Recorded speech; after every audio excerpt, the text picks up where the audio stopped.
بسم اللہ الرحمن الرحیم۔ السلام علیکم۔ اردو کہانی مرکز پر آپ سب کو خوش آمدید۔ مالکن کو عورتیں سفید گھوڑی کہتی تھیں۔ مالک نے مجھے مالکن کی رکھوالی پر رکھا ہوا تھا۔ مالک عمرے پر گیا تو 50,000 دے کر کہنے لگا، مالکن کا خاص خیال رکھنا۔ جی مالک کہہ کر مالک کو ایئرپورٹ پر روانہ کر دیا۔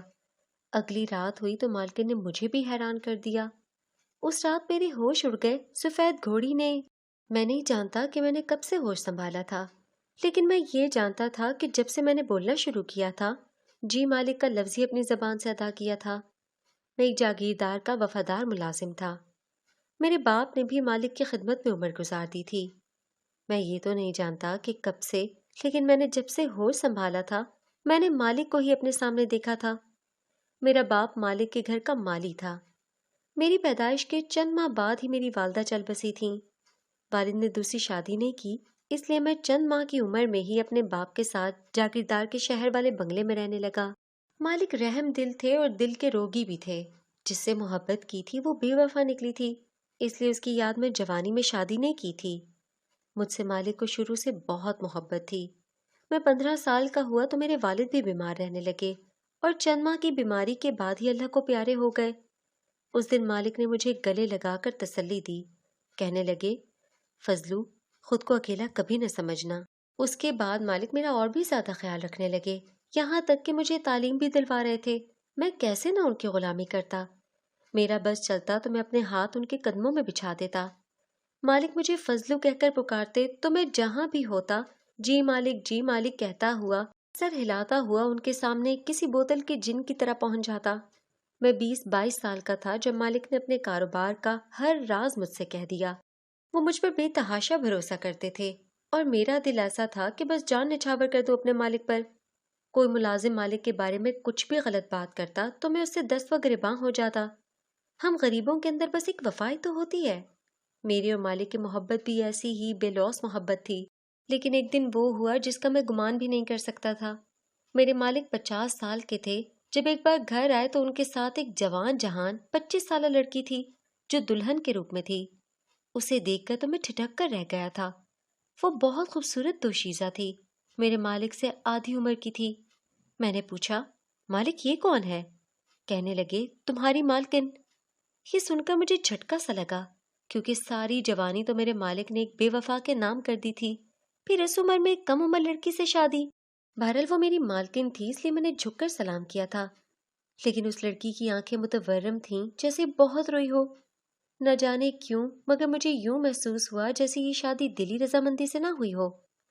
مالک مجھے کہنے لگے، اپنی مالکن کو کمرے میں چھوڑ آؤ۔ میں مالکن کو اپنی ہمراہی میں ان کے کمرے تک چھوڑ کر باہر آیا تو مالک صوفے پر بڑے متفکر سے بیٹھے تھے۔ میں نے کہا، مالک آپ ٹھیک تو ہیں؟ کہنے لگے کہ میں تو شادی پر گیا تھا، لیکن مجبوراً مجھے اس لڑکی سے شادی کرنی پڑی۔ لڑکی کی بارات نہیں پہنچی تھی۔ بہت انتظار کیا لیکن لڑکا کہیں بھاگ گیا تھا۔ اس کا والد بے بسی سے رو رہا تھا، غریب سا شخص تھا۔ سب براتیوں کی منت سماجت کرنے لگا کہ میری بچی سے نکاح کر لو، ورنہ کوئی بھی اس دہلیز پر قدم نہیں رکھے گا۔ کسی نے بھی حامی نہیں بھری، اس لیے مجھے ہی اس لڑکی سے نکاح کرنا پڑا۔ پھر کہنے لگے کہ اپنی مالکن کا بہت خیال رکھنا۔ میرے لیے مالک کی ہر بات حکم کا درجہ رکھتی تھی، اس لیے مالکن کا بہت خیال رکھنے لگا۔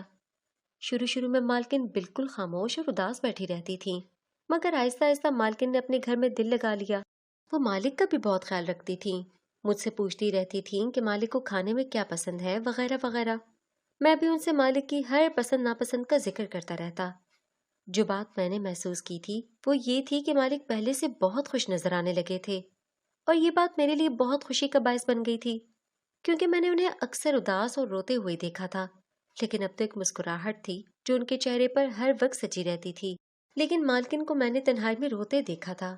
مجھے سمجھ نہیں آتی تھی کہ وہ کیوں روتی رہتی تھیں، کیوں اتنی خاموش تھیں۔ میرے مالک نے تو ان کے ساتھ بھلا ہی کیا تھا، انہیں تو ان کی قدر کرنی چاہیے تھی۔ پھر میں نے سوچا کہ وقت کے ساتھ ساتھ سب کچھ ٹھیک ہو جائے گا۔ مالکن جب مالک کی اعلیٰ ظرفی اور اچھے اخلاق کو دیکھیں گی تو خود ہی ان سے محبت کرنے لگیں گی۔ میں نہیں جانتا تھا کہ مالکن کی نظر تو مجھ پر۔ ایک بار مالکن میرے ساتھ بازار چلی گئی، اپنے لیے انہوں نے کافی کچھ خریدا تھا۔ مالکن کے اندر اب بہت بدلاؤ سا آنے لگا تھا، کیونکہ اب ان کا پہننا اوڑھنا امیر خواتین جیسا ہو چکا تھا۔